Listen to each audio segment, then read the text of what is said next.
eu aprendi muito com ela. Ela foi usada por Deus para edificar a minha vida. Ela foi minha professora de design interior. Não, design interior, né?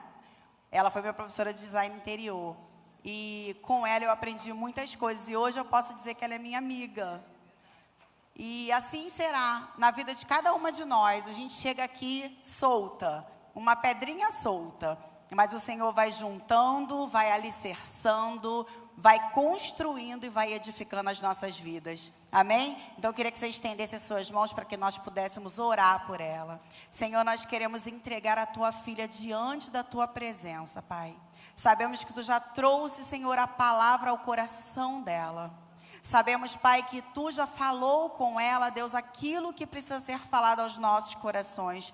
Por isso eu te peço, Senhor, usa a tua filha, Senhor Deus, como um canal desobstruído para glorificar o teu nome, Senhor, nesta noite. E que a palavra, Senhor Deus, possa encontrar pouso nos nossos corações e possa edificar as nossas vidas para a glória do teu nome. Em nome de Jesus, amém.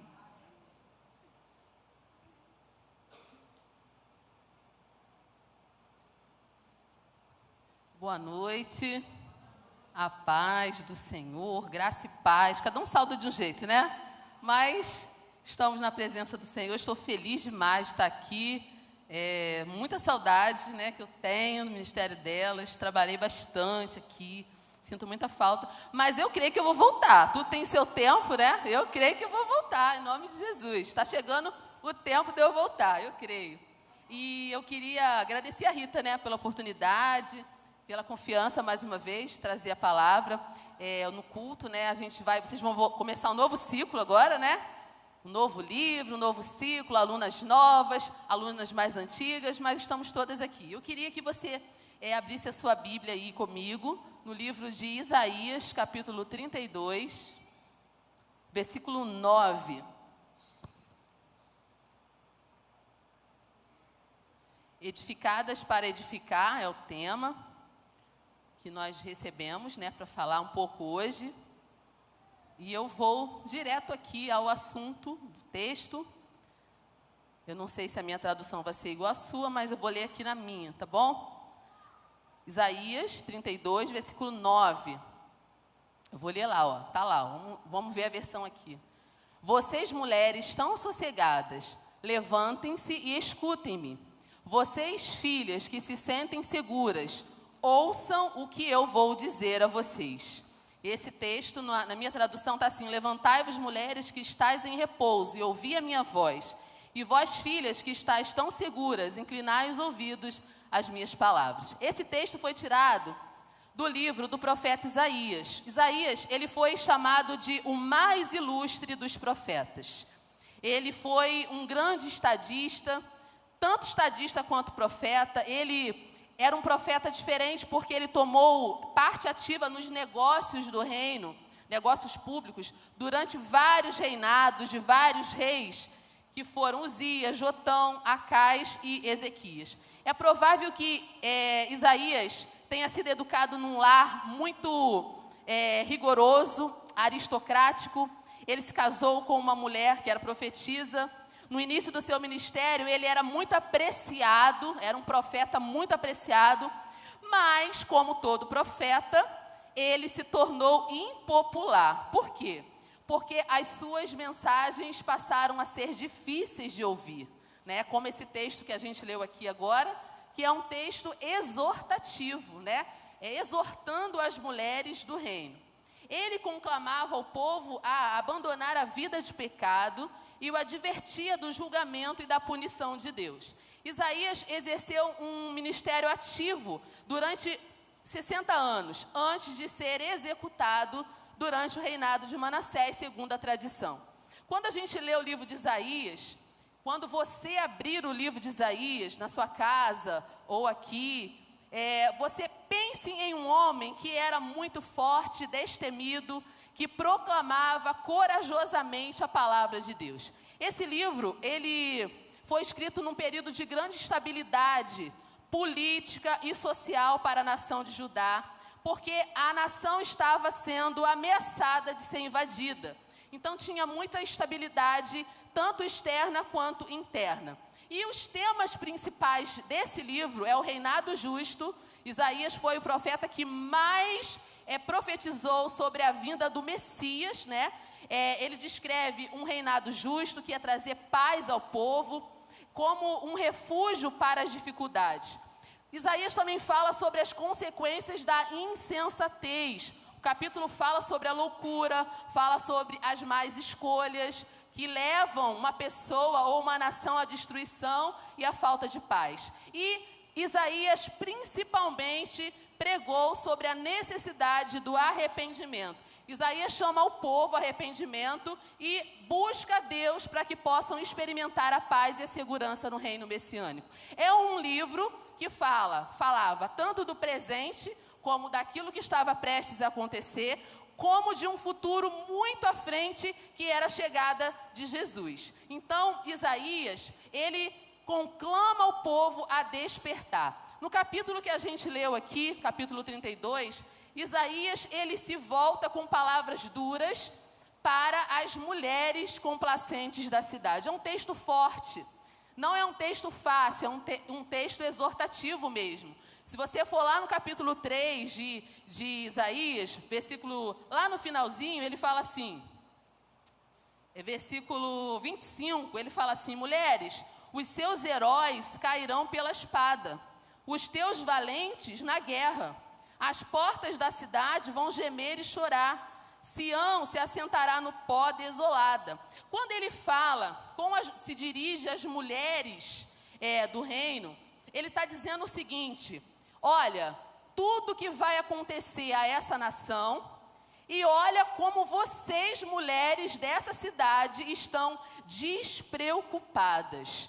Como se nada fosse acontecer aqui. Vocês não estão se importando com nada, vocês estão vivendo tranquilamente as suas vidas de luxo, de prosperidade, e vocês não estão entendendo o que está para acontecer.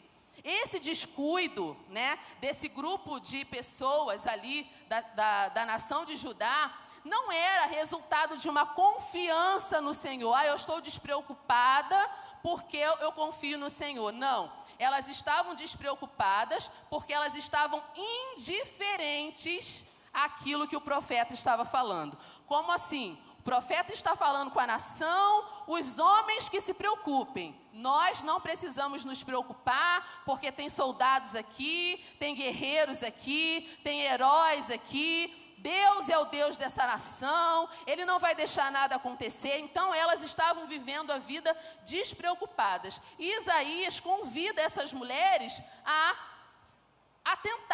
se atentarem para o que estava acontecendo ali. E por que Isaías se dirige às mulheres, sendo que era muito difícil, naquela época, as mulheres serem inseridas em algum contexto? Geralmente eram os homens que decidiam as coisas. As mulheres não eram inseridas. Por que Isaías se dirige às mulheres aqui nesse texto? O que está acontecendo aqui? Isaías, ele sabe, né, direcionado pelo Senhor, porque ele era um profeta, ele sabe que as mulheres, elas são agentes de mudança. Se as mulheres começassem a se preocupar com a mensagem do profeta, elas iam para os seus lares e iam também conversar com os seus maridos em casa, dizendo da preocupação que o profeta estava entregando aquela mensagem ali para aquela cidade. Por quê? Porque as mulheres, na realidade, elas são agentes de mudança. As mulheres, elas têm um papel fundamental quando o desafio se apresenta. Você entende que a mulher é uma pessoa que Deus criou como uma influenciadora? Todas as mulheres entendem que vocês são influenciadores, vocês influenciam o lugar onde vocês chegam, onde vocês estão, né? Positivamente ou negativamente. Então, em uma época que as mulheres não eram ouvidas, né? Não tinham a fala considerada, Isaías destaca a capacidade que elas tinham de influenciar o curso dos eventos. Então Isaías fala: olha, removam as vestimentas de luxo de vocês, sacrifiquem o conforto pessoal de vocês. Por quê? Vocês precisam orar porque vem coisas difíceis por aí. Vem situações difíceis por aí e vocês não podem ficar sossegadas, despreocupadas. E aí, Isaías conclama aquelas mulheres a se levantarem. Eu gosto muito de um texto da Bíblia que fala que as mulheres precisam se levantar. É um texto muito conhecido, né, quando fala da juíza Débora, né? Cessaram as aldeias em Israel, cessaram, até que eu, Débora, me levantei. Como mãe em Israel, me levantei. Eu gosto muito desse texto, né? Porque o principal levantar de uma mulher precisa ser como uma mãe espiritual. É o nosso principal levantar. As mães, elas formam a base da sociedade. Elas criam culturas nutritivas, né? Elas compartilham, elas cultivam compaixão, compreensão, criatividade. Elas incubam os sonhos de Deus e geram filhos para a glória de Deus. Então, a maternidade, tanto natural quanto espiritual, ela não é uma carreira, ela não é uma ocupação, ela não é um emprego, é um chamado celestial. E no reino de Deus é necessário tanto a representação masculina quanto a feminina. Para você apresentar o reino de Deus como ele é, se tivesse só os homens apresentando isso, ficaria incompleto. Precisa também das mulheres para representar o reino de Deus.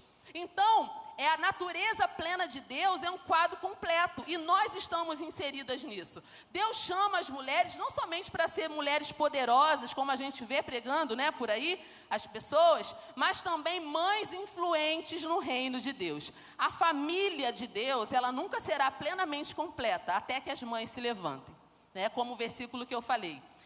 Quando você vê esse versículo, cessaram as aldeias em Israel, o que esse versículo está querendo dizer? Não tinha mais ninguém para fazer justiça, não tinha mais homens no portão da cidade para defender a cidade dos seus opressores. O povo abandonou as cidades, não tinha movimento nas ruas, as crianças não brincavam mais, não tinha pessoas disponíveis para proteger aquele lugar. Então as pessoas tiveram que se reunir todas num lugar junto para ficarem protegidas dos seus inimigos. Nesse contexto muito difícil, Deus levanta Débora. Eu me levantei. Quando eu vi esse contexto tão difícil, Débora poderia ter se escondido, como outras pessoas fizeram, mas ela se levanta, e ela se levanta como mãe. Então, um tempo caótico exige de nós uma resposta. E o tema escolhido para esse semestre agora é edificadas para edificar. Para a gente edificar, nós precisamos assumir, primeiramente, a nossa maternidade, tanto biológica quanto espiritual. Você pode dizer assim: olha, eu não tenho filhos biológicos, Deus não me deu filhos biológicos. Eu posso dizer para você, talvez você não tenha filhos biológicos, mas com certeza você tem filhos espirituais. Com certeza você já tocou e já influenciou alguém a vir para Cristo. Você já influenciou alguém dizendo que Deus é o Deus Todo-Poderoso, que Deus é o Criador. E nós influenciamos mesmo sem querer. Eu cheguei aqui cedo e como a gente revê as amigas, né? Aí a Rita veio e me abraçou. Ficou um perfume da Rita em mim, gente. Fiquei sentindo um perfume da Rita. Porque ela me abraçou, o perfume dela ficou em mim. Aí depois Rosane veio e me abraçou. Ficou o perfume, senti o perfume da Rosane, ficou um pouquinho do perfume da Rosane. Aí veio, gente, todas que vieram me abraçar, eu senti o perfume e o perfume ficou em mim. Você influencia, mesmo não sabendo disso. Um abraço teu, um sorriso teu, influencia a vida de uma pessoa. E nós temos esse poder como mãe. Então, a primeira coisa, para você edificar, você precisa assumir a sua maternidade espiritual. Deus conhece as pessoas que você deve tocar. Deus conhece os filhos e as filhas que precisam da sua expressão de maternidade. Tem pessoas que elas não vão conseguir alcançar o potencial delas se você não estiver junto com elas, porque você é a pessoa que Deus escolheu para edificar outra pessoa. E quando a gente vai para o nome mãe, né, que é a nossa identidade, Toda mulher, ela foi criada por Deus para gerar vida. A vida pode ser biológica, a vida pode ser espiritual, mas todas nós fomos criadas para gerar vida. Então, quando a gente vê o nome, né, o próprio nome mãe, né, En ou Imá, no original da palavra, a gente vê duas letras, o Aleph e o Mem. É muito interessante. O Aleph, antigamente, representado, o Aleph era diferente, era figuras pictográficas, né, desenhos. Então era uma cabeça de boi, que quer dizer força. E o Mem representa as águas. Então a palavra mãe fala de uma água forte. É muito lindo isso. Água forte. Quando eu fui pesquisar essa palavra, eu fiquei assim, por que mãe é água forte? Aí eu descobri que antigamente, para a gente colar um papel no outro, hoje tem a cola, né? Cola bastão, é fácil você colar um papel no outro. Mas antigamente não tinha essa facilidade para colar. Então o que as pessoas faziam? Elas pegavam a pele, o couro de um animal, ferviam esse couro, aquele couro descolava uma substância branca que ficava em cima da água e aquela gosminha que ficava em volta era cola. Eles pegavam isso para colar um objeto no outro. Então, mãe é aquela que cola. Mãe é aquela que une as pessoas de uma família. Mãe é aquela que junta um no outro. E quando a gente traz isso para o lado espiritual, a gente vê que realmente o nosso nome revela a nossa identidade. O nosso nome revela o nosso legado. As sementes do nosso destino, elas são encontradas no nosso nome. O nome que Deus nos chama. E tudo que a gente faz flui dessa identidade. Quando seu filho grita assim, mãe, quando ele fala, mãe, se você estiver na rua, alguém falar, mãe, tu olha para trás. Tu não quer? Você olha, será quem está me chamando? Porque eu sou mãe, né? Eu sou mãe, então eu vou olhar. Eu vou achar que é o meu filho que está me chamando. Porque faz parte da sua identidade. Mãe, né? E antes de nós sermos mães, nós temos que acreditar que nós somos mães. Pessoas que foram chamadas para unir e colar pessoas. Hoje a Adriana falou aqui que quando a gente chega aqui logo no início, a gente sente pedrinhas soltas, né? E o que vai colar isso? É essa maternidade espiritual. Vem cá, senta do meu lado, né? A coleguinha sumiu. Por que você sumiu? Por que você não veio na aula passada? A gente vai unindo uma na outra. Esse é o nosso chamado. E quando a gente pensa, eu sou uma mulher e eu sou uma mãe. Essa é a principal edificação que a gente tem na nossa vida. Eu sou uma mulher, Ravá, né? Ravá, Eva, a primeira mulher foi chamada de Ravá. Aquela que é a doadora da vida. Então, eu quero incentivar você hoje, que está aqui ouvindo essa mensagem, que você comece a caminhar na unção da maternidade. Existem órfãos espirituais que precisam de mães para falar nas suas vidas. E eu e você somos essa resposta. Esses filhos precisam da verdade. E nós podemos falar essa verdade para eles. Porque Deus nos chamou como doadora de vida, como alguém que cola e que une as pessoas de uma família. Lá em 2 Timóteo 1, tem um versículo que eu gosto muito também, que fala exatamente sobre isso. 2 Timóteo 1, do 3 ao 5, Paulo diz assim, dou graças a Deus, a quem desde os meus antepassados sirvo com uma consciência pura, porque sem cessar faço memória de ti nas minhas orações, noite e dia, desejando-te muito ver-te, lembrando-me das tuas lágrimas para me encher de alegria, trazendo à memória a fé não fingida que há em ti, o qual habitou primeiro na tua avó Lóide e em tua mãe Eunice, e estou certo que também habita em ti. Olha só.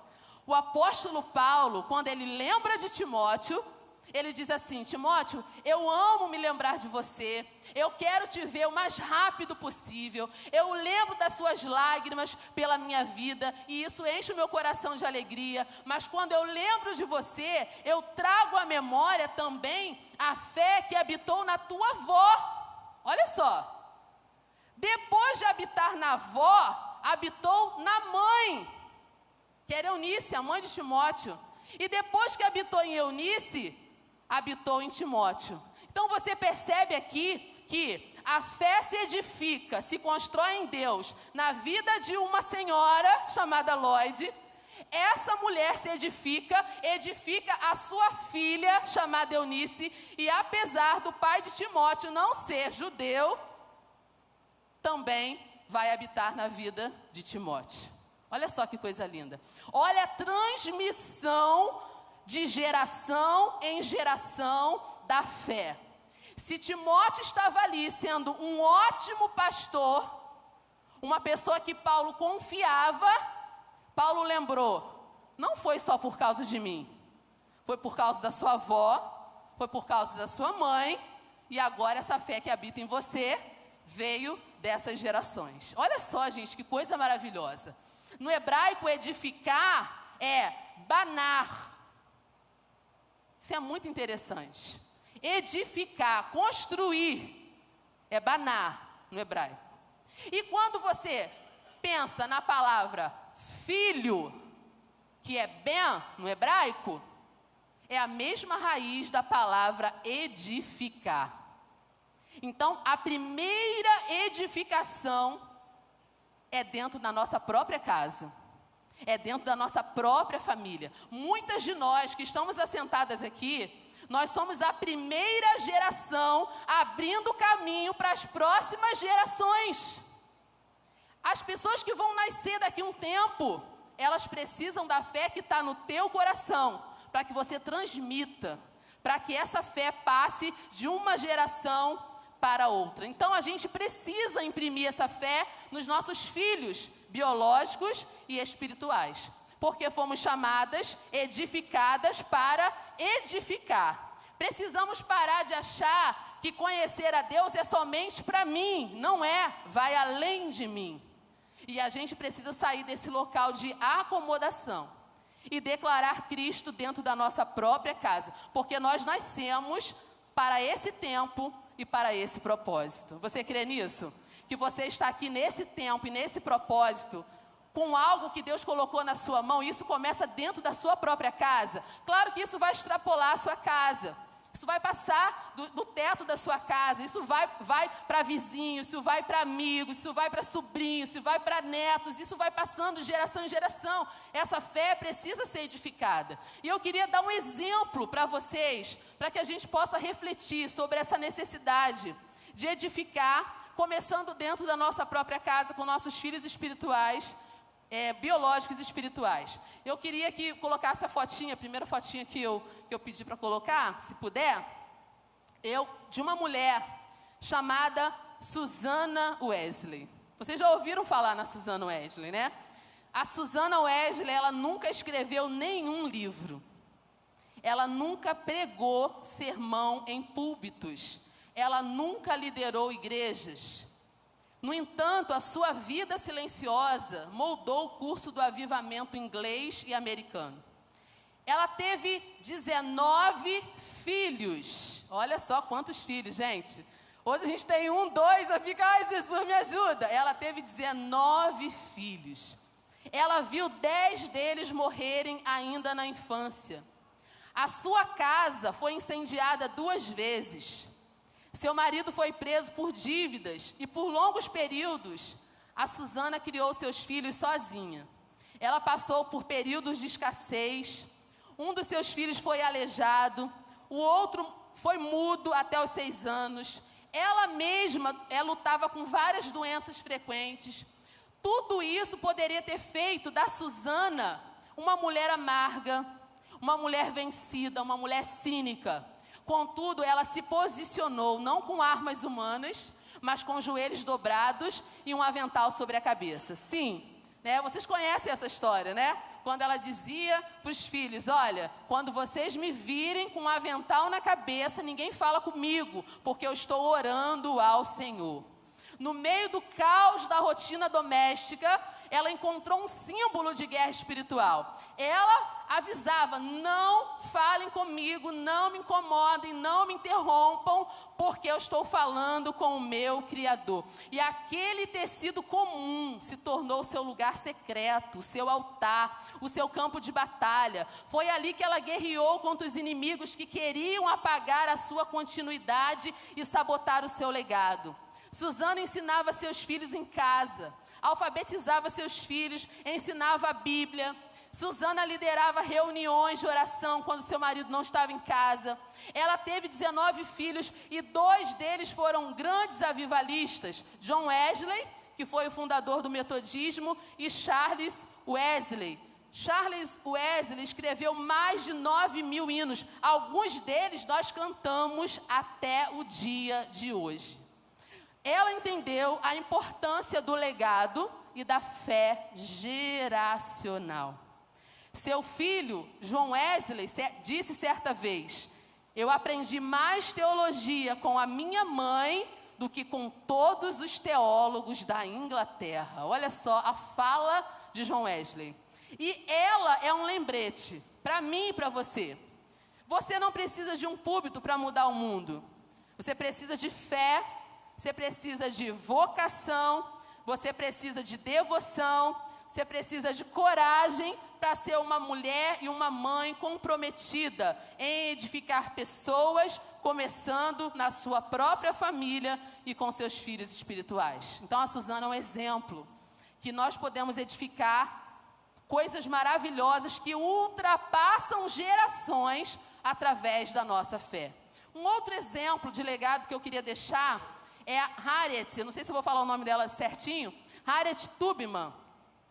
A Harriet, né? Eu acho que é Harriet que fala. Ela nasceu escrava em Maryland, nos Estados Unidos, no início do século XIX. Desde criança, ela sentiu na pele o peso da opressão. A Harriet, ela foi açoitada, ela foi humilhada, ela foi tratada como objeto. Um dia, quando ela tentou proteger um outro escravo, ela levou uma pancada tão forte na cabeça que ela ficou com sequelas neurológicas pro resto da vida. Ela tinha desmaios repentinos, ela tinha lapsos de consciência, mas ela um dia consegue escapar. Ela consegue escapar da plantação onde ela era cativa. Ela fugiu sozinha na mata, sem mapa, sem guia, apenas com a sua fé em Deus, ela consegue escapar daquele lugar horrível. E mesmo depois que ela conquista a liberdade, ela faz algo que poucas pessoas fariam. Ela volta de novo no lugar onde ela foi escrava. E não voltou uma vez só não, ela voltou nem 2, nem 3, nem 10. Ela voltou dezenas de vezes, arriscando a vida para salvar outras pessoas. A Harriet, ela organizou rotas de fuga, ela enfrentou caçadores de recompensas. A Harriet, ela desafiou as leis racistas da época.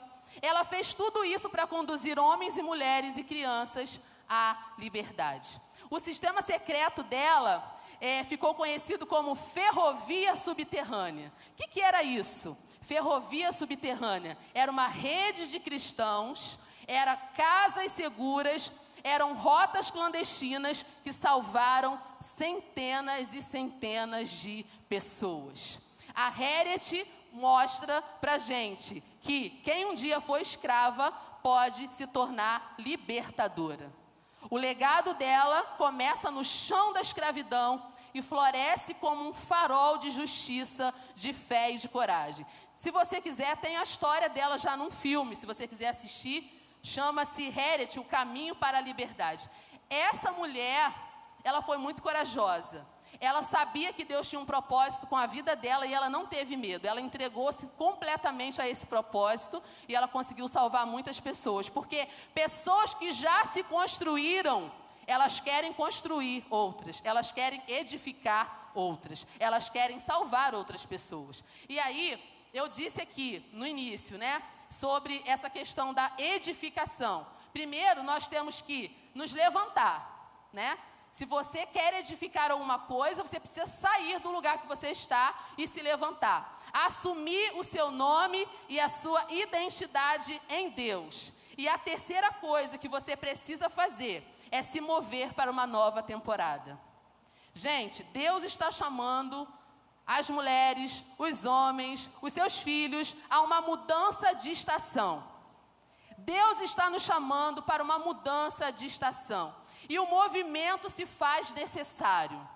O céu, ele está em movimento. O céu, ele não para de se mover. Deus não para de se mover, ele está em movimento. A palavra de Deus diz lá em Gênesis 1, versículo 2, que a terra era sem forma e vazia, mas o Espírito de Deus já se movia sobre a face das águas. Então Deus nunca parou de trabalhar, Deus nunca parou de se movimentar. Então nós também, como seus filhos, precisamos nos deslocar de um ponto A para um ponto B. E é isso que a gente está fazendo aqui agora. É isso que as mulheres aqui vão fazer, né, daqui a pouco, né, com novas turmas, estudando mais um livro, aprendendo. Nós já estamos nos movimentando. É um movimento de Deus, porque Deus, ele fica feliz, ele se agrada quando a gente se levanta e se move para aprender. Deus ama isso. E Deus não recompensa a passividade. Isso é uma coisa muito importante que eu precisava dizer hoje também, aqui, nesse momento. Pessoas passivas, elas esperam sentir vontade de fazer alguma coisa. Você já lidou com pessoas assim? Ah, não, hoje não estou com vontade. Ah, não. São pessoas que o tempo todo, elas estão na passividade. Elas esperam sentir vontade para fazer alguma coisa. Essas pessoas, gente, é muito importante isso que eu vou dizer agora. A decisão de não fazer nada é uma decisão. Quando você fala assim, eu não quero fazer, eu não estou com vontade de fazer, você já está tomando uma decisão. E uma decisão que te deixa fraca. Por quê? Porque quando a gente diz, eu não quero fazer, eu vou esperar sentir vontade de fazer, você está dando ao adversário oportunidade de ele te controlar. Por quê? Porque você está dando um espaço vazio. Um espaço vazio, ele não fica vazio. Ele se preenche. C.S. Lewis, ele tem uma frase muito importante que eu considero muito séria. Ele fala o seguinte: não existe terreno neutro no universo. Cada centímetro é reivindicado por Deus ou contra-reivindicado pelo adversário. Às vezes a gente acha assim, eu estou num local neutro. Aqui está neutro, aqui dá para fazer, eu estou bem aqui. Não, gente, não existe terreno neutro no universo. Ou você está do lado de Deus, ou você está do lado do adversário. Não existe terreno neutro. Então, quando você tem um espaço vazio, esse espaço será preenchido por Deus ou por qualquer outra coisa. Então, nós não podemos dar chance para o mal. Nós temos que nos mover em direção ao propósito que Deus nos deu. E qual é o propósito? Você foi edificada para edificar. Esse é o nosso propósito. Você está se construindo para ajudar a construir outra pessoa. Você está edificada para edificar outra pessoa. E não se engane. Quando você estiver construindo algo belo para o Senhor, virão as distrações para te parar. Você lembra quando Neemias estava construindo os muros? Vieram ou não vieram as distrações? Vieram. Tobias e Sambalate, deixa eu dar uma notícia para vocês. Eles não morreram não, tá? Existem Tobias e Sambalates hoje. Toda vez que você está construindo algo belo para o Senhor, eles vão aparecer na sua vida para tentar fazer você parar aquilo que você está construindo.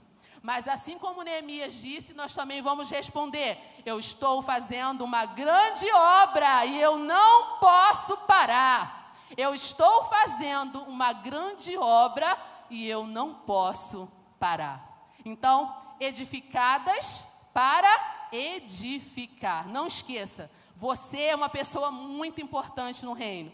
Deus te chamou como uma mulher, doadora de vida.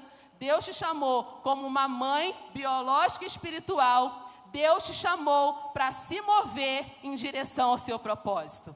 A sua casa já é o seu lugar para você fazer muito para Deus. Começando dentro da sua própria casa, dentro do seu próprio lar. Porque uma mulher edificada, ela edifica a sua família, né? A Bíblia fala, uma mulher sábia edifica a sua casa. Mas a tola destrói com as suas próprias mãos. Infelizmente, a gente tem visto muitas mulheres destruindo a sua própria casa com as suas próprias mãos. Mas está aqui muitas mulheres sábias, homens sábios também, estou vendo homens aqui, né? Homens sábios também. Estamos aqui dispostos a construir aquilo que o Senhor nos chamou para construir. Estamos fazendo uma grande obra e nós não podemos parar. Que Deus te abençoe, te guarde e que essa palavra fique guardada no íntimo e no profundo do teu coração. Deus te chamou para edificar vidas, começando dentro da sua casa, dentro da sua família. E eu agradeço a minha oportunidade em nome de Jesus. Amém?